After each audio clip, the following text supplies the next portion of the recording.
Bonjour à tous, bienvenue sur la magie d'Émilie. Alors, le thème de la semaine, je sais que vous l'avez, hein, mais en fait, j'ai envie de traiter de l'angoisse. Euh, de l'angoisse qui est présent à plus ou moins fort degré chez tout individu et qui est, enfin, chaque action finalement que l'on fait ou que l'on ne fait pas. Enfin, tous nos comportements peuvent s'expliquer à travers finalement cette envie de se soulager de l'angoisse et de se libérer de l'angoisse avec les ressources que l'on a ou que l'on croit avoir ou ne pas avoir et voilà, et c'est ce qui est au cœur finalement ouais, de la quête c'est la quête de notre existence quoi en gros. Euh, je vous parle de ça parce que la situation actuelle, euh, au niveau mondial, enfin planétaire, et, euh, et entre le Covid, la guerre, etc., est clairement anxiogène. Et du coup, ce climat-là, comme parle Jung de l'inconscient collectif, influe. L'individu influe sur le collectif et le collectif influe sur l'individu, c'est relié. Et ce climat-là est propice à réveiller en nous des angoisses profondes parce que pour se protéger de l'angoisse, qu'est-ce qui se passe? On a l'inconscient. On met dans une partie qui n'est pas accessible tout ce qui nous semble inacceptable et insurmontable. Et l'inconscient est un ami. Ce n'est pas un ennemi. L'inconscient est là pour vous protéger, pour vous permettre de continuer à vivre, de survivre, de d'être le plus épanoui possible. Mais quand du coup l'angoisse est, est, ça prend beaucoup d'énergie finalement de refouler tout ça et à un moment donné il faut vider et évacuer. Et donc l'inconscient est votre ami, mais il est aussi là pour vous permettre finalement d'arriver à un équilibre qui n'est pas uniquement illusoire et qui est euh, au fur et à mesure ajusté à vos potentiels, à, à ce que vous avez envie d'incarner, etc. Donc voilà. Donc le sujet, c'est ça. Ce que j'ai envie de vous en dire déjà, bah, d'une part, c'est vous expliquer un petit peu le fondement de l'être humain, le rôle de l'inconscient, qui est en soi pas une mauvaise chose, mais vraiment un allié. Et puis aussi vous donner quelques explications quant à ce que vous pouvez traverser actuellement en termes d'angoisse. Et en dernier point, les clés. Alors les clés non exhaustives, hein, mais un exemple de trousseau que vous pouvez mettre en œuvre pour gérer l'angoisse.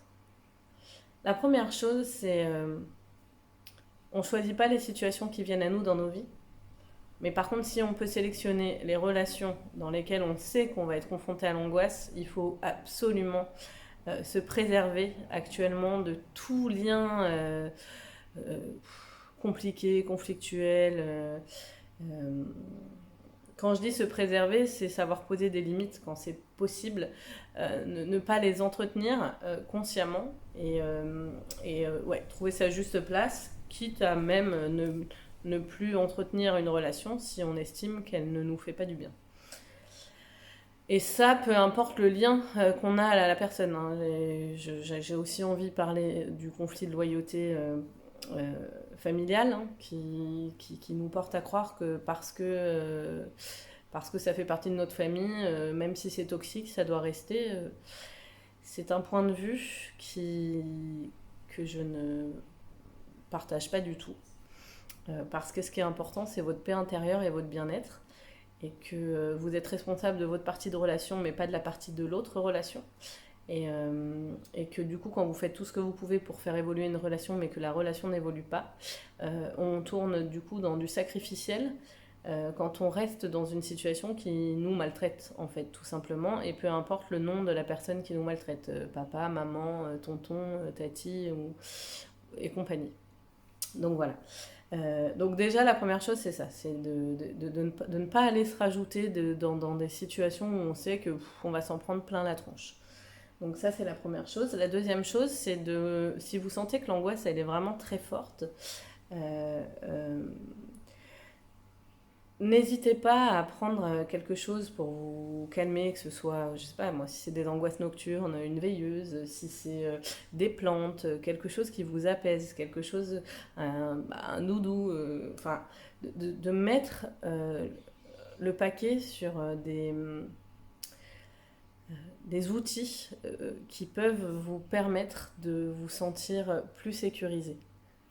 Euh, Ça, c'est la deuxième chose. Ça peut être aussi des fleurs de bac, du passiflore, des traitements. Je crois qu'il y a le millepertuis, il y a la mélatonine pour les insomnies. Enfin, tout un tas, je ne suis pas médecin, mais tout un tas de choses qui peuvent éventuellement vous aider à la gérer quand elle est trop forte. Mais qui sont juste là pour calmer l'intensité, mais pas pour l'oublier, parce qu'en fait, si elle est là, c'est pour qu'elle sorte et pour qu'on la traite. Le troisième point, c'est de vous faire accompagner. Déjà d'être lucide, vous, par rapport à ce qui se joue en vous, de prendre des actions en lien avec ce qui se joue. Donc l'accompagnement va vous permettre justement de vérifier que les actions ne sont pas faites sous le coup d'une émotion, mais que ce sont des actions lucides et éclairées. Donc si vous en sentez le besoin, si vous vous sentez suffisamment lucide, si vous avez suffisamment l'impression d'agir en conscience, il n'y a pas de souci. Mais voilà, moi je vous partage le trousseau que j'ai compris dans la gestion de l'angoisse. Je pense qu'en ce moment, plus que jamais, c'est important d'être à l'écoute de soi, d'être bienveillant, d'incarner la compassion vis-à-vis de soi-même, de se scruter. Donc quand on vit une émotion ou une situation difficile, qu'est-ce qu'on fait? Est-ce qu'on se maltraite soi-même? Est-ce qu'on a de la compassion, de l'amour? Est-ce qu'on s'accueille? La gestion de l'angoisse, en fait, c'est de l'accueil. Euh, Quand on a une angoisse, si elle est trop forte, on agit pour l'atténuer. Et on l'accueille, en fait. On l'accueille pour la libérer, pour qu'elle se décristallise du corps, pour qu'elle sorte.